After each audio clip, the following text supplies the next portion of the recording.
Hey everyone, thank you so much for stopping back by. I am Tia. Happy Fibro Friday.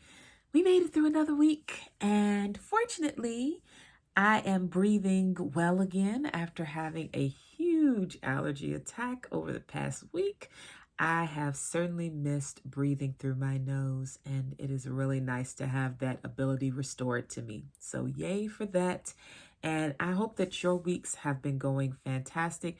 I hope that your life has been kind. I hope your fibromyalgia or any other condition that you have has been even kinder to you.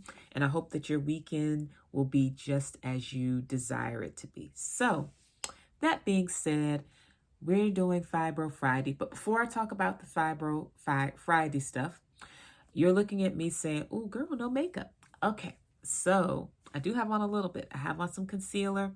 I mentioned the concealer in another video. And let me tell you the concealer and then I'll tell you the video. It is the Pretty Vulgar Undercover Concealer. And the video, I mentioned that the packaging made it look a little milky, but then when I swatched it, it wasn't milky at all. I have it on and it is a fabulous match. I will be using all of it up and probably repurchasing. I like it that well. The color I wear is number 65, which is Shady Lady. And again, it's by Pretty Vulgar. Let me hold up the tube for you. Pretty Vulgar concealer, undercover concealer. So the video, I'll link it here overhead. And it is my latest Beam box review where I got that as well as some other items, which I need to review, and will be reviewing some of those individual items in the weeks to come. So look out for those. Now, why you actually came. Oh, you know what? Quickly, before I talk about that, look at my shirt. Isn't she cute? This is so old. It's so faded. It was a tad bit more vibrant. Not a whole lot. It had a worn look anyway, but I love this Barbie shirt. I got it years ago. I bought two of them.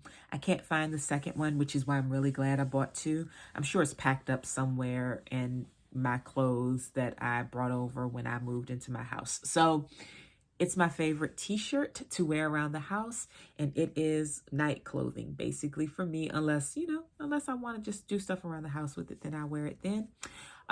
Which speaks to the point. No heavy makeup today and comfortable clothes because we're talking about evening routines. Now, routine is key if you have fibromyalgia. Even someone like me that kind of resists routine, I've come to recognize that the more I resist it, the more challenging my life is as someone trying to manage fibromyalgia symptoms. So last week I did a video on my morning routine. You can find that overhead. And now we're going to talk about my evening routine. And then the next week or two, maybe 3, we'll go over my midday routine. Because yes, I have routines for multiple times of day.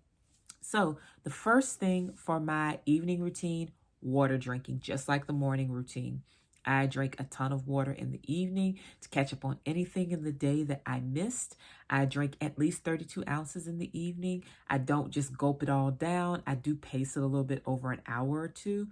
Fantastic for staying hydrated, and hydration is key when you have fibro. It does wonders for helping everything just kind of stay really comfortable. If you are dehydrated, all of your symptoms seem amplified. So definitely hydration is a big thing. However, because of the volume of water that I drink during those evening hours, I find that I almost always have at least one nighttime or overnight bathroom run. If you are someone where a bathroom run really disturbs your sleep, to the point where it's difficult for you to get back to sleep, this might be something you want to skip, or you might want to time it a little differently so that you aren't disturbed in the nighttime by going to the restroom. So, your mileage may vary on that. One of the things I do after I drink all of my water, I refill it and put it on my nightstand for the next morning. And that's how I start my day, with water drinking. So the next thing, skin and dental care. Skincare is more so about being mindful of the sensitivity of my skin. That kind of mirrors the morning routine as well. If I'm feeling a little dry, I definitely will apply a heavier moisturizer, because what I found is that being dry can be physically painful simply because my system is a little hypersensitive. So moisturizing is really important. Same thing with dental care. Keeping my teeth as clean as possible is a priority, because if you do not clean your teeth well, you may find you have some dental pain, which is a real issue because your nervous system is hypersensitive. So it's just something to keep in mind. I'm always mindful of it and do all of that as part of my nighttime routine. And it absolutely helps with managing some of the sensitivities that come along with fibromyalgia. The next thing, herbal tea, specifically soursop if my sleep has been a little bit spotty, but it doesn't have to be soursop. It could literally be any herbal tea. And I like teas in the evening as a way to relax. Chamomile, lemon balm, let's see, chamomile, lemon balm, linden are fantastic herbal teas, and peppermint for sure. Peppermint can be a little stimulating, so it really depends on the day and how I'm feeling, but it doesn't have caffeine. It's just sometimes it can just be a little stimulating. But definitely, if sleep has been an issue, soursop is the first one that I go to. And those teas really just help me to relax. And because I'm someone who does lean toward being anemic, it's also good if it's kind of cool outside to have a cup of tea to warm up. So definitely herbal teas. And on the note of linden, that's also a type of nervine. You can research nervine herbs and make your own tea blend with those. Linden is a good one. Oatstraw is a fantastic one because it's so gentle. I might have to do a video on oatstraw. I'll try to remember to do that. But yes, along with your just plain delicious herbal teas, having I believe lemon balm is a nervine as well, nervine herb. Along with those kind of teas, you might want to also do supplemental teas. Doing a nettle infusion where you pour boiling water over nettle and let it sit at least 8 to 10 hours and then strain and drink. A fantastic way to give your body a little extra nutrition. What I found as someone with fibromyalgia, that is very, very helpful. So I will do nettle, oat straw, linden, lemon balm, not so much because, and this is an herbalist tip, if you have an herb that has a very strong smell, steeping it for a long period of time will just make a super bitter or super strong brew that isn't really enjoyable. Nettle is great because it's not a super strong aroma to it.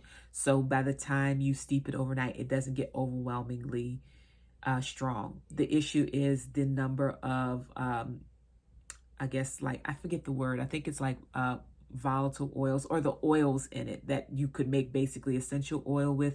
Steeping it too long basically turns it to something like water with essential oil in it. So you don't want that. But certainly there are nutritive herbs that are fabulous and they're very nourishing to the body. Great for supplementing if you have fibromyalgia and you fear that you might be missing out on perhaps micro nutrients or vitamins and minerals and that sort of thing. So definitely supplemental herbal teas are fantastic, but also are supplemental drinks like superfood drinks. I think of the Om company, and I'm not an affiliate or anything, but Om does mushroom-based drinks. Adding those mushroom drinks to hot water and drinking those in the evening, the non-caffeinated ones, is a fabulous way to give your body a little extra support because that's what you need when you have fibro in many cases.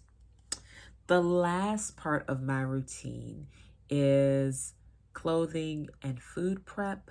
And I usually actually do this before I do my tea or while my water for my tea is boiling.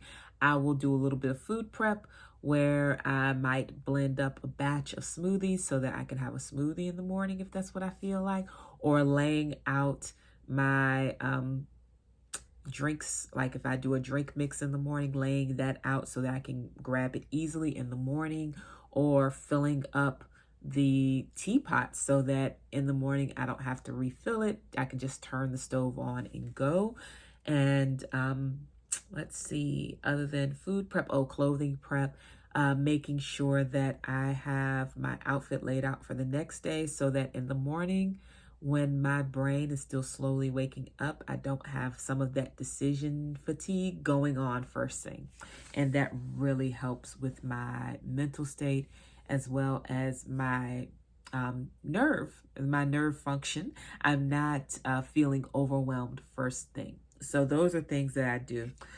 Speaking of clothing, I'm also constantly checking the feel of my clothes. So most of your clothes, they feel their best after several wears and washes, but if you have something that is irritating to the skin and you're just constantly trying to wash it to soften it up, that can be very time consuming, very frustrating, and it can also set your morning off on a bad path. So at night, check the feel of your clothes. See, do these feel nice to the skin tonight? Because if they do, then they should be fine the next day. You know, it could change, but they should be fine the next day. Very important for me to do that. So I'm always checking the feel of my pants in particular, but my tops as well. But tops are a little bit easier. Normally my tops are not itchy unless it's like a sweater. But we're getting out of sweater season, so that's not so much of an issue anymore. So anyway, those are the things that I do in the evening to help with my fibromyalgia pain, as well as all of those additional comorbidities, I guess you could say, all of those concurrent things that tend to come along with having fibro.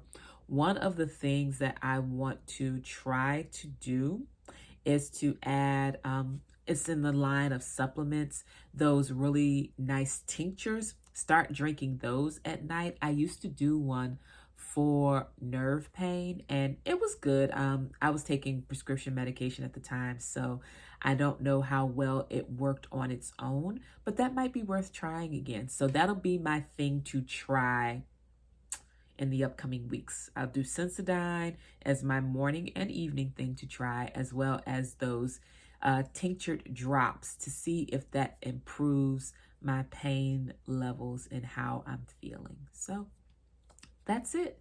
I hope this is helpful. I'll put any relevant information down in the description box. And I hope that you all have a great day or evening wherever you are. Take care.